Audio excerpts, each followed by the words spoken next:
মাননীয় যে উপদেষ্টা আসিফ নজরুল সাহেব উনি বলেছেন যে 15 দিনে তদন্ত, 90 দিনে এর বিচার।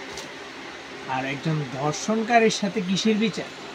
এটা মামলা হেয়ারিং হবে, তারপর সে আপিল বিভাগে যাবে, আপিল হবে, রাষ্ট্রপক্ষের উকিল আসবে। যদি ধর্ষণকারী টাকা পয়সা থাকে সে পার্সোনাল উকিল ধরবে, আর যদি তোমার হচ্ছে যেই ভুক্তভোগীর পরিবারের হাতে তোমার যদি অর্থ না থাকে সে রাষ্ট্রপক্ষের উকিল ধরবে।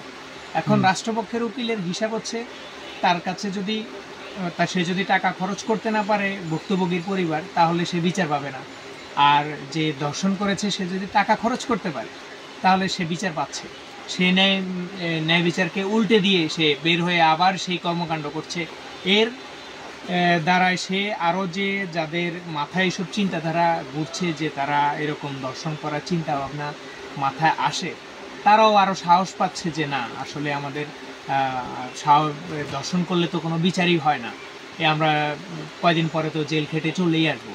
তারপরে আবার তারা সাহস পাচ্ছে। এর শাস্তি হচ্ছে যদি তদন্ত সাপেক্ষে যদি পাওয়া যায় যে না, একজন লোক সুনির্দিষ্ট স্পষ্টভাবে তার প্রমাণ পাওয়া যায়, মিলে যে না সে দর্শন করেছে, তাহলে তাকে সরাসরি পাথর নিক্ষেপ করে মেরে ফেলতে হবে, কিংবা তাকে জনসমক্ষে গুলি করে মেরে ফেলতে হবে, আর নয়তো ফাঁসি দিতে হবে।